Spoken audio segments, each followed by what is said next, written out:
Ladies and gentlemen, good day and welcome to Mindspace Business Parks REIT's earnings conference call for financial results for the quarter ended June 30th, 2023.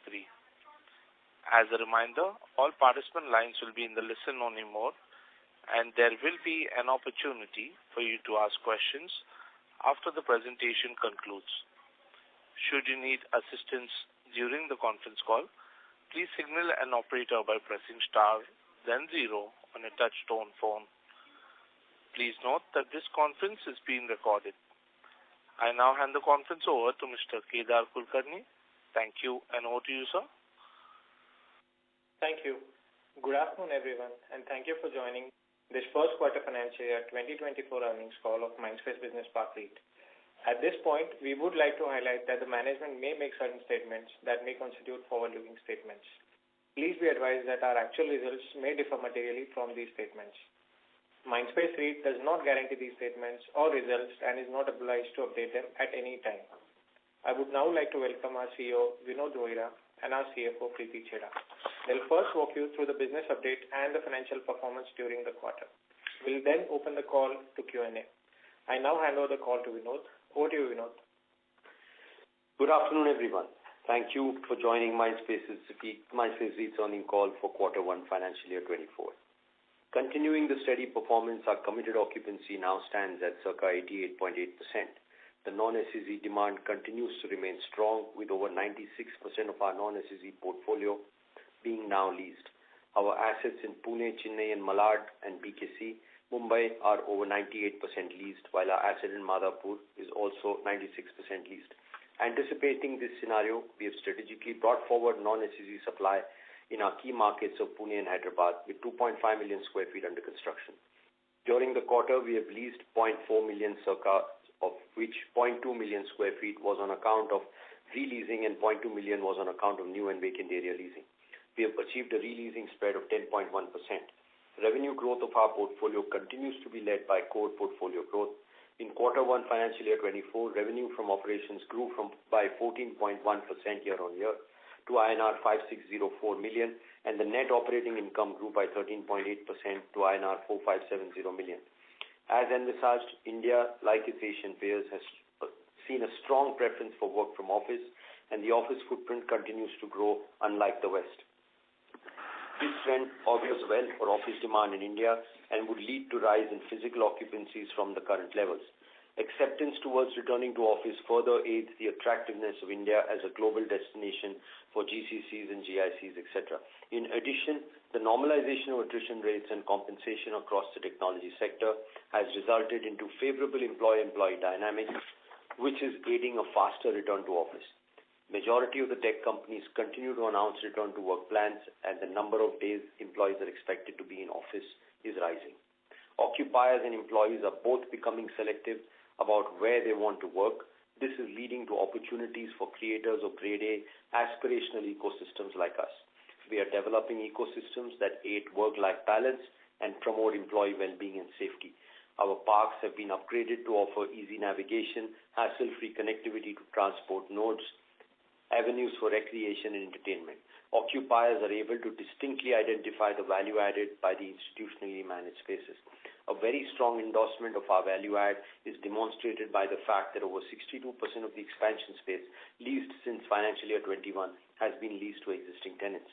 We value our occupiers and understand the importance of establishing a strong connection with their employees. During the quarter, we have conducted multiple tenant engagement activities across our parks, like food festivals, music and sports events, along with various recreation and entertainment activities. These events attracted massive participation from over 40,000 employees across our parks. In addition to demand from GCCs and GICs, large domestic institutions have begun to desire institutionally managed grade A ecosystems for their growth requirements. This is a very encouraging trend. As the Indian economy moves in the direction of becoming a $5 trillion economy with a focus on indigenization, this demand from domestics would fuel the growth of grade A ecosystems in the coming years. At Mindspace, we take ownership of creating sustainable workspaces that inspire excellence. To this end, we have adopted a robust ESG strategy with initiatives that are implementing across our portfolio. Our approach goes beyond our operations as we partner with our tenants in reducing our combined carbon footprint. This enables us to create workspaces that foster harmony with the external environment and provide a healthy ecosystem. Over 95% of our portfolio is now LEED or IGBC certified with a rating of platinum or gold. We have begun our journey towards green leasing as we actively engage with occupiers to include ESG clauses in our lease agreements. I would now like to take you to specific operational updates for the first quarter. We have leased circa 0.4 million square feet per quarter, of which 0.2 million square feet on account of releasing, and the remaining was on account of new and vacant area leasing. Releasing spreads stood at 10.1%. The average rent achieved for the area leased during the quarter was INR 68 per square foot per month. The committed occupancy of our portfolio stood at circa 88.8%. The occupancy of our portfolio stood at circa 87%, recording a growth of over 480 basis points year-on-year and 355 basis points quarter-on-quarter. The in-place rent of our portfolio grew by 7.4% year-on-year to INR 66.2% per square foot per month. Our revenue from operations for the quarter grew by circa 14.1% year-on-year to INR 5604 million. We continue to demonstrate steady growth in our net operating income over the past few quarters. Our NOI for the quarter by circa 13.8% year-on-year to INR 4570 million. Our distributions for the quarter stood at INR 2846 million or INR 4.8 per unit. The physical occupancy at our parks stood over circa 57% at the end of June. The physical occupancy at our parks at BKC and Malad was circa 90%. At Kharadi, the physical occupancy was about 78%. At Porur, the physical occupancy was about 65%. We remain hopeful that the government will soon bring in suitable amendments to the current SEZ framework to allow floor-wise denotification. Demand for non-SEZ remains strong in our micro markets, which is reflected in the occupancy of these spaces in the portfolio. This is a testament of the inherent strength of the micro markets and our asset quality. We believe this regulatory change would go a long way in channeling the non-SEZ demand in our markets into the vacant SEZ spaces in our portfolio. With this backdrop, I hand the call over to Preeti.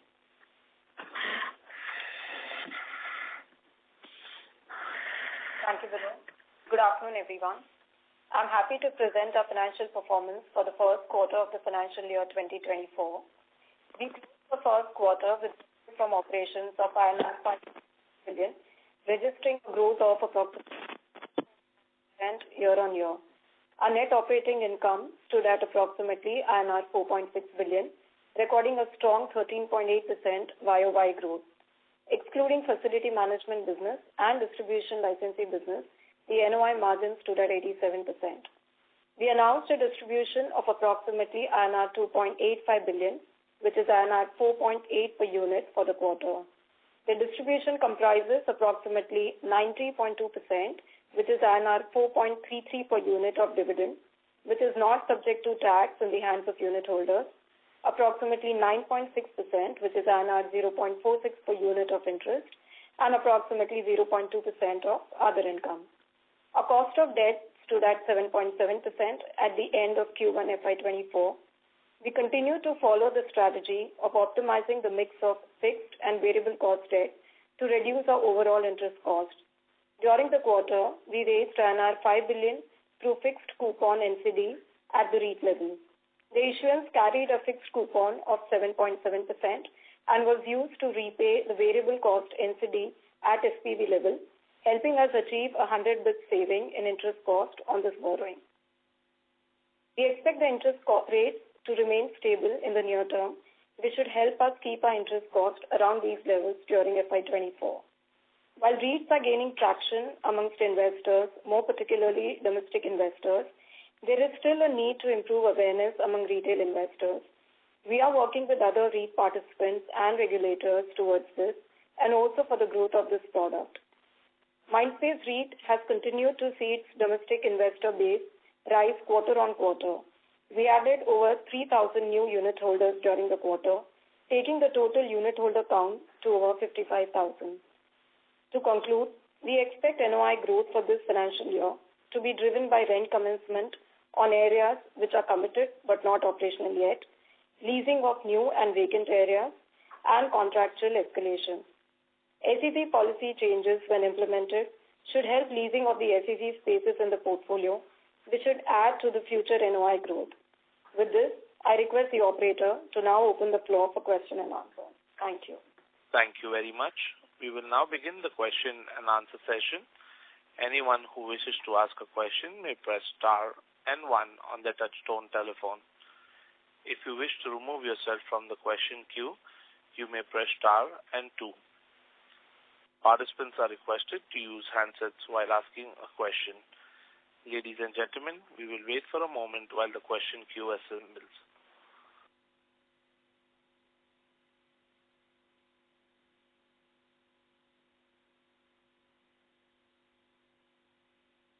Our first question is from the line of Mr. Kunal from Bank of America. Please go ahead. Sure. Thank you. A couple of questions from me. The first one is that on the increase in exits for FY24, would you still say that this is mostly the periodic recalibrations that your tenants do, or is it a different driver?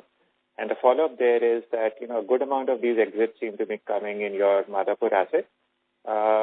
Would you think that releasing here is much easier than maybe in other parts of your portfolio? Because one generally hears that Madhapur market is quite tight in terms of supply.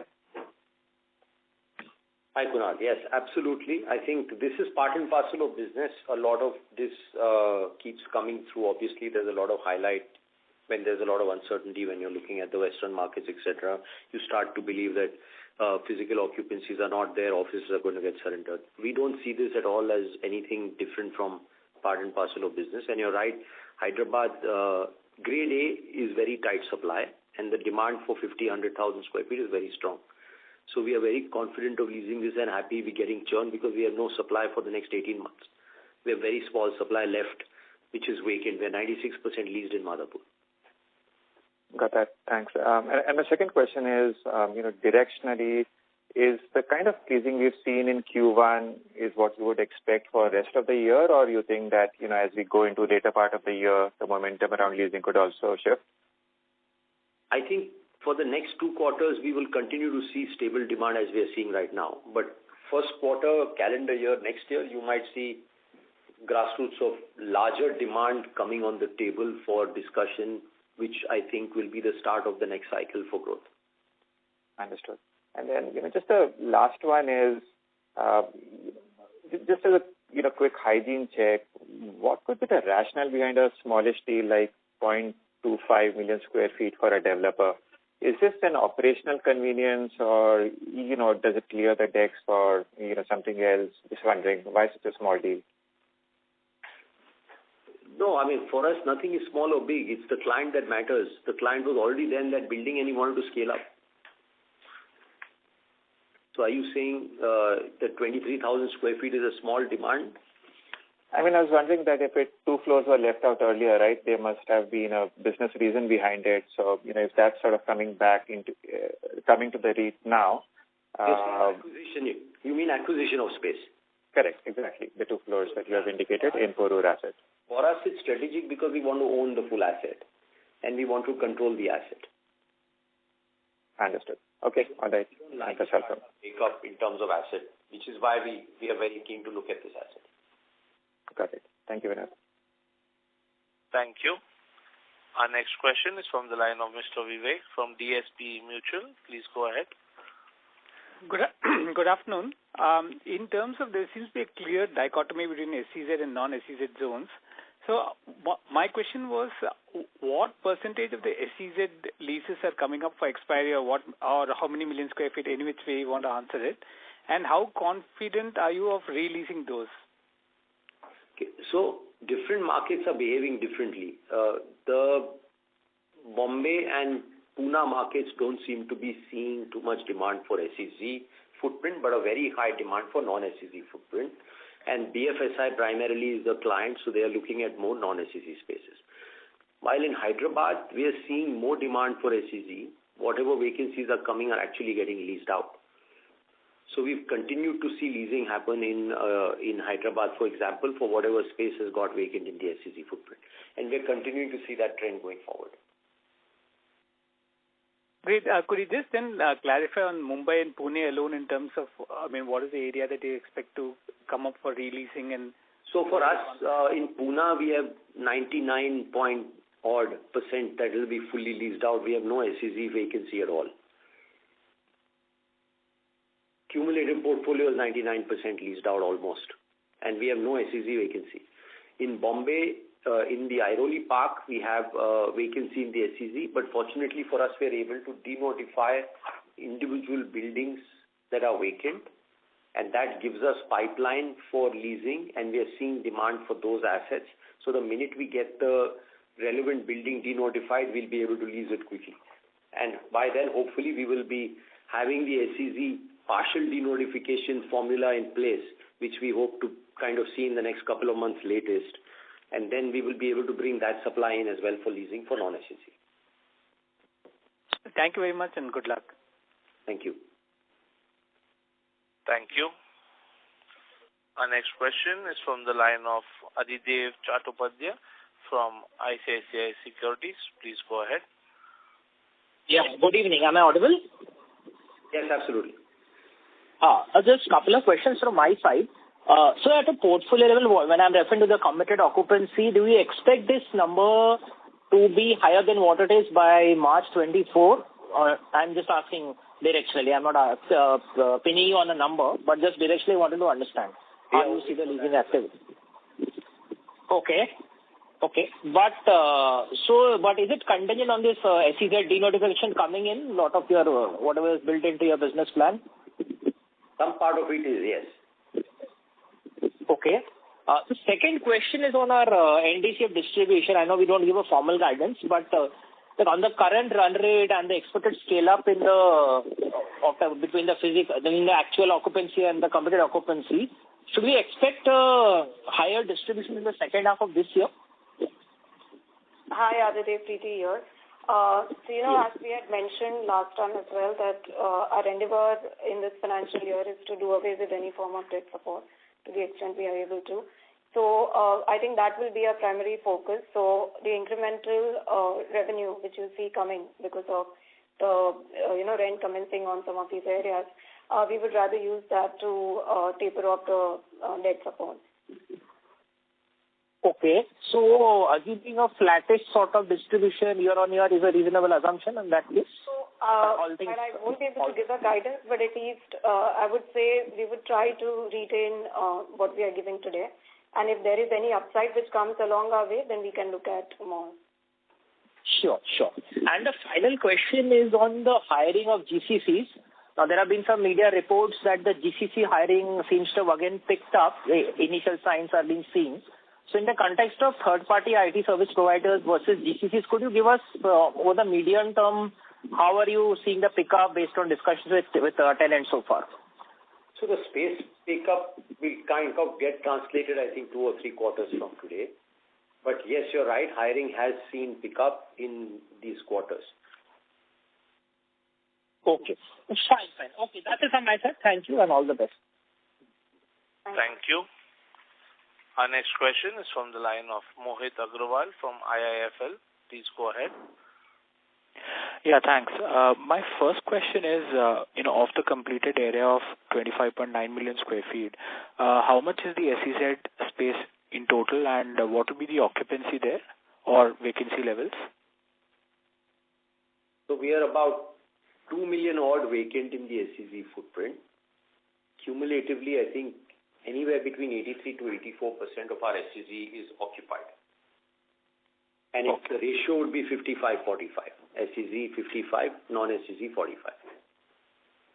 Okay.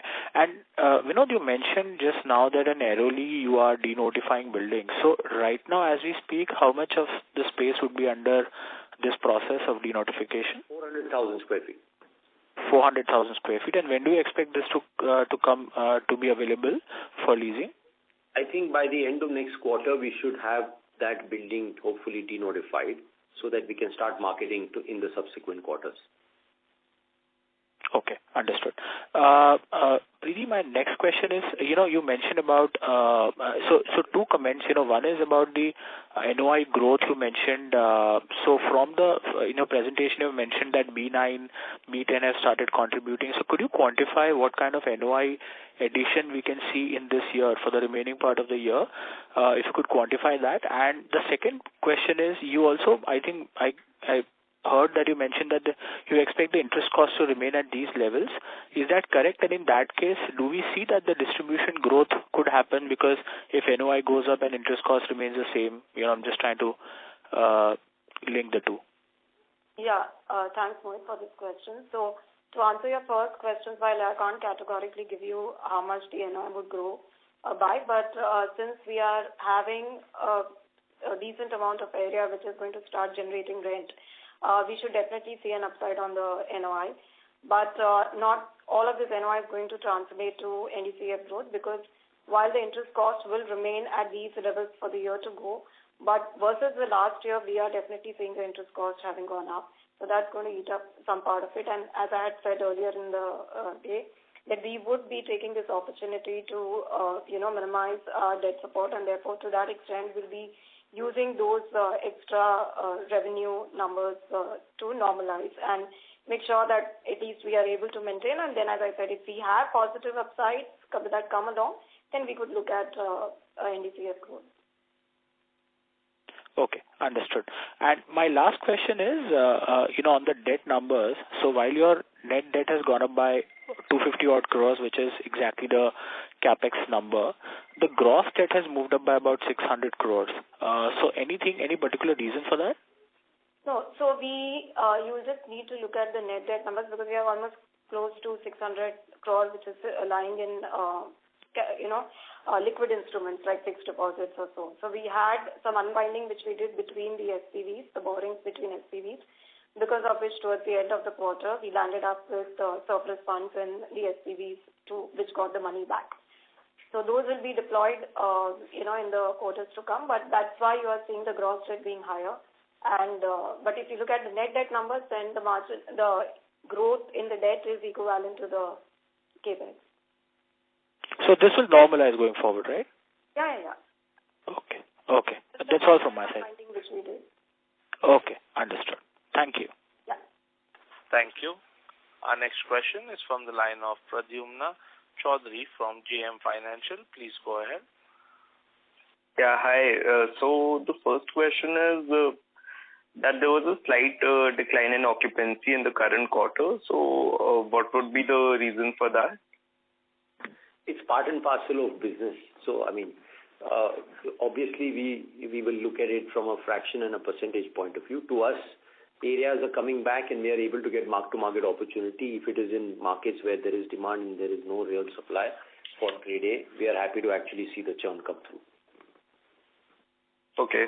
My concern comes more from the broader global slowdown we are talking about and seeing, generally now most of the IT companies have also started reporting significant slowdown. So is there any clear visible signs of slowdown affecting us in general? Are we getting requests from our clients for rent cuts and all? No, not at all. Absolutely not. I don't see this as an indicator of slowdown for India at all.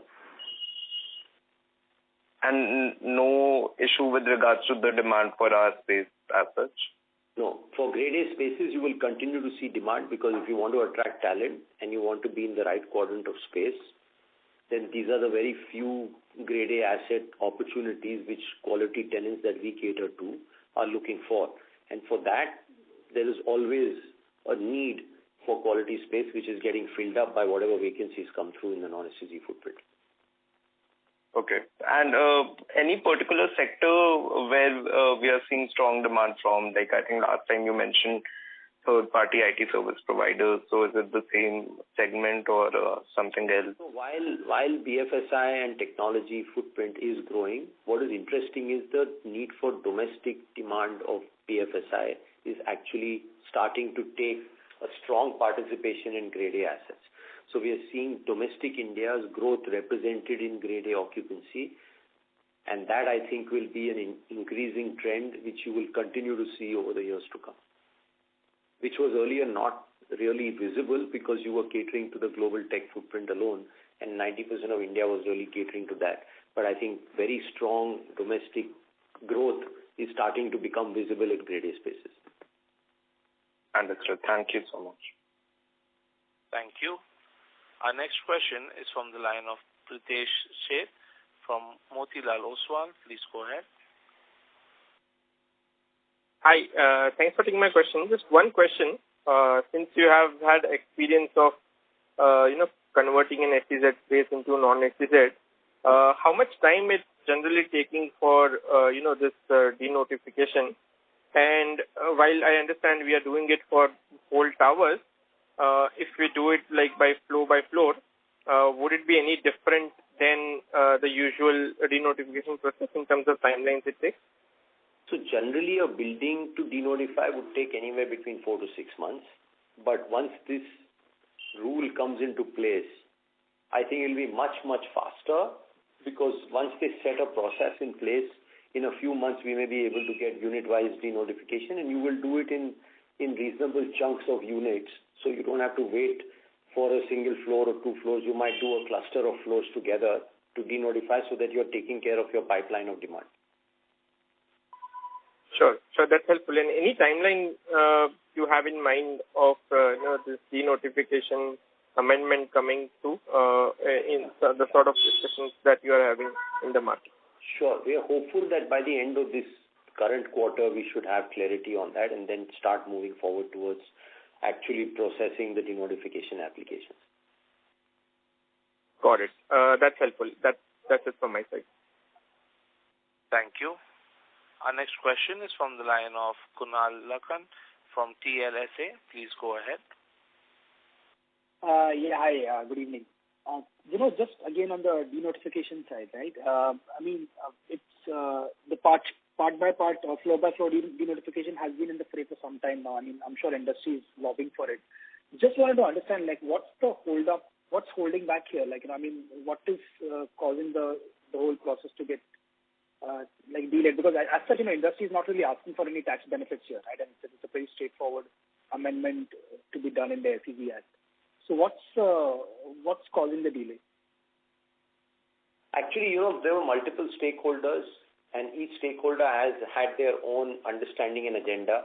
Now, between finance and revenue, both have understood that this is cumulatively a benefit where there is no advantage being passed on to the developer or the SEZ park holder. It's actually initiating employment. It will get occupancies. You will get indirect employment, and you will get revenue in terms of taxes, etc. So all departments are completely aligned. They are just making sure that there are no hiccups in the future. So they're realigning the rules, which will allow this to become an enabler for debonding, denotification, however you might phrase it, on a floor-by-floor basis. So because, for example, infrastructure, support services, all of these in an SEZ were catering to an SEZ. So they have made sure now they have covered all of those aspects also, so you don't have any other hiccups. So I think time has much longer taken than what it should have. But yes, I think it's moving in the right end. Sure. Just taking your brain on the same topic. Are there certain tax SOPs, the custom duties and, excise benefits that we enjoyed would also need to be returned to the government back Would that be a material amount for developers? No, considering the cost of vacancy, it doesn't stack up.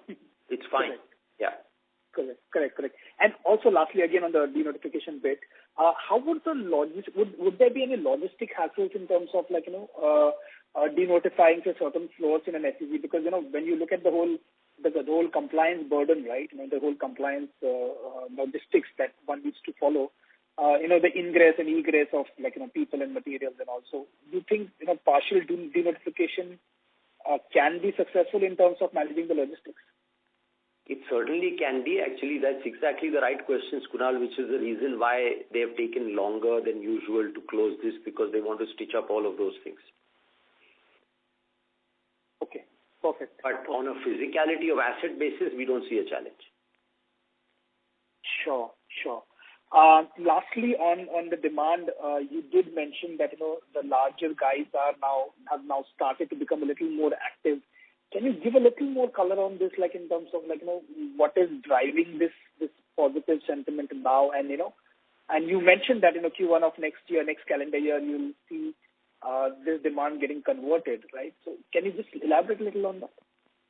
So the way we see it is that the large occupiers have started to rehire, and most of their employees who are working from home have in some shape or form been asked to start coming back to office. So the office footprint is becoming active, and that office footprint has not catered to in the last 3-4 years for any growth, including the growth you saw in the spike of hiring 12 months ago. That has not got translated to space. So as they are insisting on employers asking their employees to come back, they are figuring out what they need to do with their footprint, and the questions about consolidation, immediate need for space for growth within the vicinity, scaling up, contiguity, all of those aspects have been, now we are beginning to see larger occupiers start the discussions around that subject. So that is the reason why we believe in the first quarter calendar year next year, you will start seeing more interest for those occupiers to come and look for space. Sure. And this trend in, pick up in physical attendance, are you seeing that both in GCCs as well as IT players, or it is more prominent in GCCs? So it was more prominent, in fact, earlier in the third-party service providers and the smaller occupiers. But in this last quarter, you are seeing a spike in the GCC physical occupancies as well. And they have started to take the call of asking people to get back to work. So the physical attendance number would be very different, say, for GCCs and third-party service providers, or they are broadly similar? No, it used to be. Now it's kind of bundling in the same basket. And then different markets are working differently. So if you see Bombay, it's almost 80-90% in most places. Pune, we are at 70-odd%. Chennai, we are 75%. Hyderabad, we are 52-53%, moving up towards 58%. So you're seeing occupancies move in the positive direction. And you must remember that in the pre-COVID era, when we said full occupancy, it meant 80-83%, because you had 10% absenteeism and there was some bench strength left for growth. So there was never a 100% footprint occupancy ever. To us, 100% is really when you reach 80-85, you're 100%. Correct, which is 57% current. Which is 57% across parks average. Correct. Great. Thanks so much and all the best. Thank you. Our next question is from the line of Murtuza Arsiwala from Kotak. Please go ahead. Yeah, hi, Vinod. Just two questions. One, just to clarify again, the non-SEZ piece occupancy stands at about 96%. Is that correct? And in that sense, what would be the SEZ vacancy today? And if I were to think of 2.9 approximately being vacant area, how would that break up between SEZ and non-SEZ? That's just the first question. And the second one. I think we have about close to about 2.2 odd million will be SEZ, and about 400 to 600 will be non-SEZ. Okay, fantastic. And the second question I wanted to ask is, when I look at the trend of the mark-to-market that you have been sort of putting in your presentation over the quarters, between 4Q22 and 1Q24, it's gone from high double digits, more like 15-16%, down to about 7%. Obviously, it's a good thing that your in-place has moved up, but have market rentals for the portfolio at largely been stagnant, or it's something that we need to, or the market needs to recalibrate?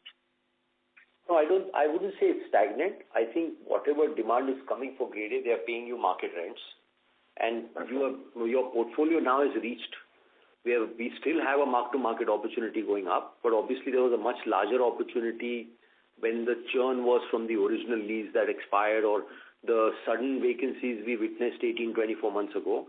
Those spaces we were highly opportunistic to be able to get a much higher pop in the rent when we release them. Okay.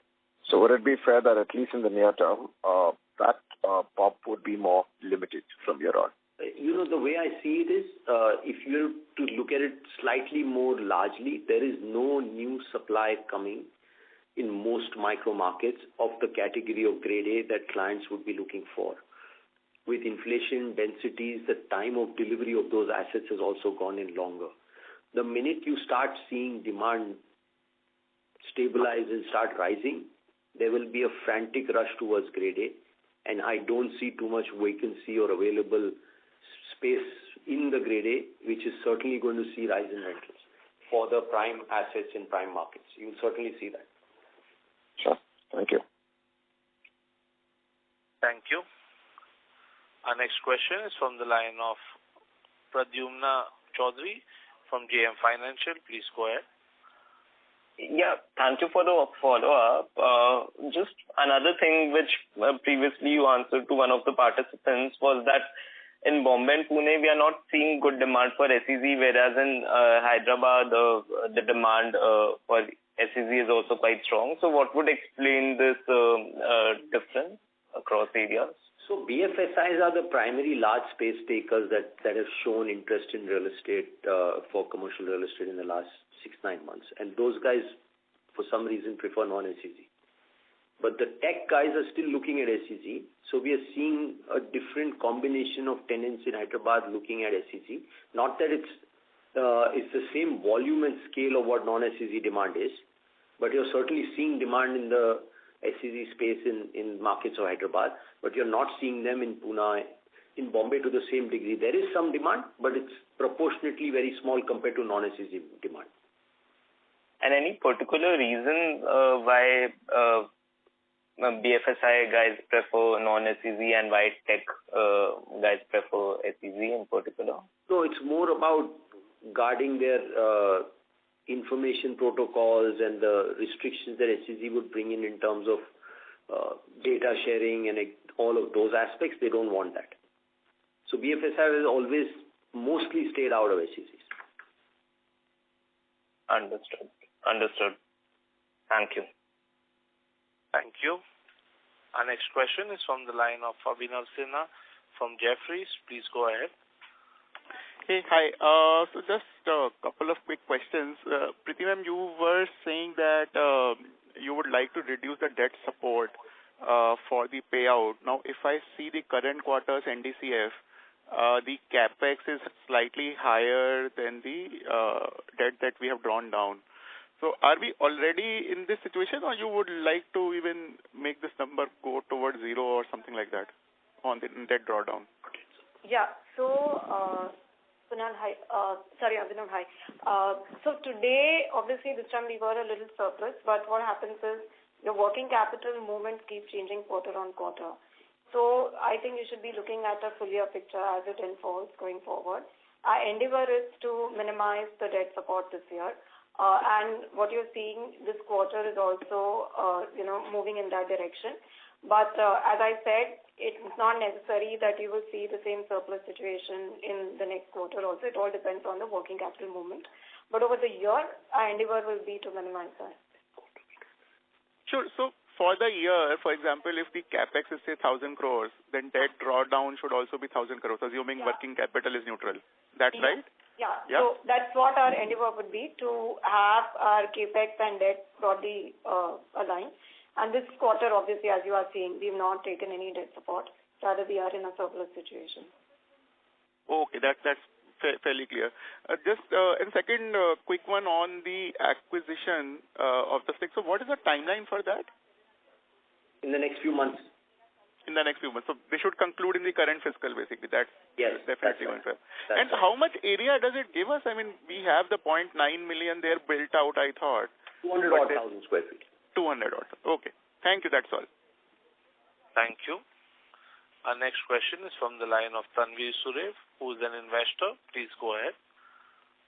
Hi. Thank you. Am I audible? Absolutely. Okay. So my first question is regarding the revenue from operations in the MMR region. the square BKC, it's remained kind of flattish. So just wanted to understand why is it not, like the other, the Airoli and Manad that has done much higher? So this was a single tenant occupied building lease. That's the reason why. So there's no variable areas for variable leasing. It was a one deal done with one client, so that rent continues to come. Got it. And my second question is around the vacancy trend that you guys have shown in your presentation. The only two regions that are showing an uptick in vacancy is Pune and Hyderabad, if I'm not mistaken. Is that like regular business churn that you're saying, or any particular reason for that? No, absolutely not. Regular business churn. And it's like 97,000 square feet on a 4 million portfolio in Pune. So I count that as a rounding number. But in any case, we are seeing demand for that space. Okay, great. And the last question actually was, Preeti also mentioned this regarding awareness about REIT as a product. Since I'm an investor, I look at stock prices. Of course, that is not your focus, but I've seen a lot of pressure, currently for REITs as a product. Everything on the ground is looking, everything is hunky-dory, it's all looking good. What do you feel like? Why is there so much pressure? Like we are right now almost at, 19 or 18% discount to the NAV. So any thoughts, you can maybe throw some light on it as to what you think? It's like this. Obviously, under the larger horizon of the western part of the world, seeing lots of vacancies and people not coming back to work, that's kind of haunting us in our mindset to assume that the same story will pan out for India. But that's truly not the case, and it's shown to be demonstrated in India and the other parts of Asia, which are actually robustly back on the footprint of office. So that is playing out a lot, and obviously there were some hiccups on the legislative piece, which kind of disrupted the understanding on tax implications, etc., during the time of the budget, which kind of created some confusion. We are behind that right now. And if you can see, a disproportionate amount of time on this call was spent on SEZ. So all of those things are kind of distracting from the core, and we continue to see a stable, growing economy for India with adequate demand for grade A office, driven by tech and domestic footprint. So if you look at the larger picture, I think that's what we believe will continue to pan out. Okay, great. And so what are the kind of efforts that, you guys are taking from your end to promote these REITs and REITs as a product? REITs for you, mainly. Yeah, so we are, as I said, working with all the other REIT participants as well as regulators, to roll out programs to have a better reach to the retail investors. Some of them, of course, are well aware of this product, but there's a lot of them who still need to be educated about the product. So I think collectively we are working towards rolling out quite a few programs in the year to come, which would help improving the knowledge of this instrument.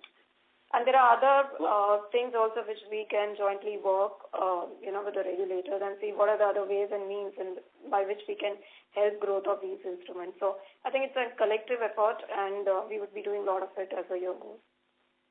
Okay, so that's great, Preeti. I think, there was an effort in the middle that REITs and InvITs should be a part of, the frontline indices as well. Probably that, I don't know what happened to it later on, the whole news just fizzled out. But if you could push that, that would also increase the liquidity overall for these kind of products. It will be really helpful for retail investors especially. Yeah, so NSE has made the first move by forming a REIT InvIT index. So we are hoping that, in the quarters or the years to come, we should be able to find a space in the mainstream indices. But as I said, it's an effort, and we will be working with the regulators for this. Okay. Thank you. Thank you so much. Thank you. Our next question is from the line of Shirish Waze from Money Life Advisory Services. Please go ahead with your question. Thank you, sir, for the opportunity. My first question pertains to our SEZ denotification strategy. So I just wanted to understand, as and when vacancies come up in our SEZ space, so is the strategy to sort of wait for the entire building to get vacant and then apply for denotification, or are you also looking at leasing vacant space in SEZ even if sort of it fetches a lower rent? Thank you. So it will be a combination of everything. First, primarily, we are hopeful that the partial denotification will come through really quickly, and that then solves for all of these questions.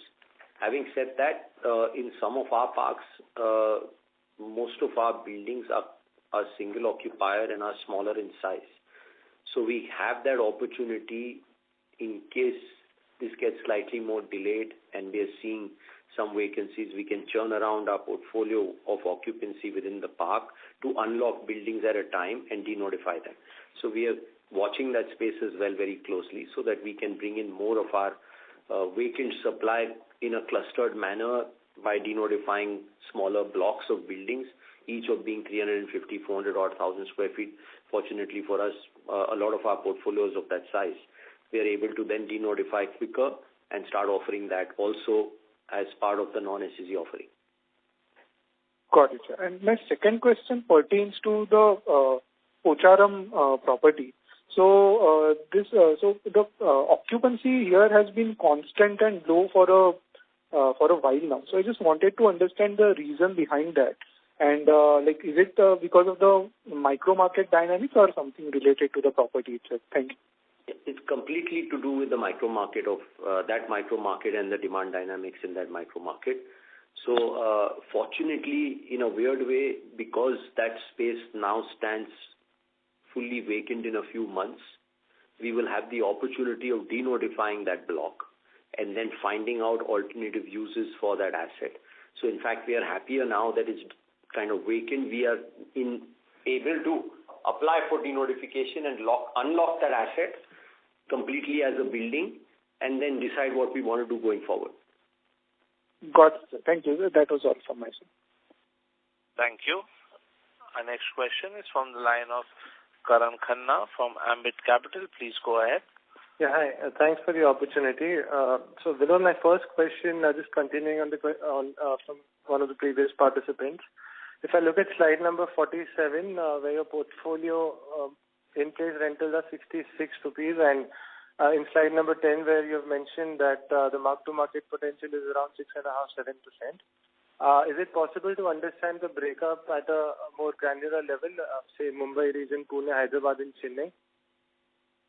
So we may not have that instantly available for you. We can get someone to reach out and give you that information. But broadly, I think if you look at the portfolio, the Airoli rents are in the range of between 58 and 60 bucks. The Pune rents are for the churn spaces are between 60 and 65. Markets are between 75 and 80. So when you start stacking up, in some markets you'll have a higher mark to market, in some you may have a lower, but you will average out with these minimum and more. Sure.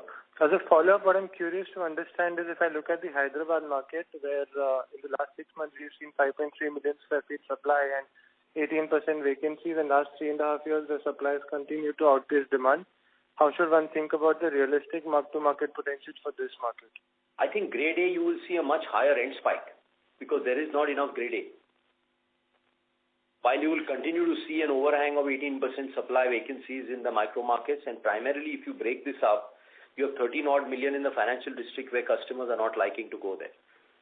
In Madhapur, which is the prime market where 80% of the demand is actually shaping up, in that grade A space is very limited. So if you actually break down the micro market analysis and understand grade A versus cumulative supply, and then grade A in Madhapur as a market which is preferred today compared to anything else in whole of Hyderabad, you'd probably realize that there is hardly any vacancy and the rents might even further firm up. Sure. And just a follow-up, you did touch upon this point earlier during the call, but I think in the last call you mentioned that in 2 to 4 months' time you are likely to see larger ticket RFPs to circulate in the market. So if you can highlight any trends that you're picking up in terms of the size of the RFPs, how is that today versus what it was 1 or 2 quarters back, and say before COVID, what were the trends that you were seeing in terms of the sizing? So I mentioned at least 2 quarters more before we start seeing grassroots. But having said that, the demand this time around, I see will be a combination of consolidation, growth, and offering a new work environment and experience to the cumulative set of employees, because in the last 4 or 5 years, as high as 60 and 70% of their old footprint of employees has got churned. And with people now coming back to the office, unlike earlier, which was really hiring online and you could be wherever you wanted to be, it's a very different dynamic panning out where you want to be in locations which get you top talent, where your last mile connectivity is high, where the infrastructure is very robust, and you're able to offer them well-being, wellness, recreation, entertainment, all of that. So those assets will get an exponential demand. And that's really where the game is going to change. And all of those demands which will come in the beginning will be a combination of consolidation and some growth, as well as primarily rejigging your portfolio. So you will see that as the first step. And then you will continue to see GCCs, GICs who are now actively looking at India again. The minute they unfreeze CapEx, you will start seeing them asking for space. So that should begin within the calendar year, first quarter, second quarter next year. Sure. And my last question, when you talk about the renewals that you're seeing, so I think post-COVID, we've seen a lot of discussion around de-densification by tenants because of COVID. So is that a trend that you're seeing in terms of new or renewals of leases that you're seeing with your tenants? Yes, absolutely. Everyone that's fitting out new is working on a much lower density than what they used to be, and what we had envisaged is actually panning out. So that's it from my side. Thank you. Thank you. That was the last question of our question and answer session. As there are no further questions on behalf of Mindspace Business Parks REIT, that concludes this conference. Thank you for joining us, and you may now disconnect your lines.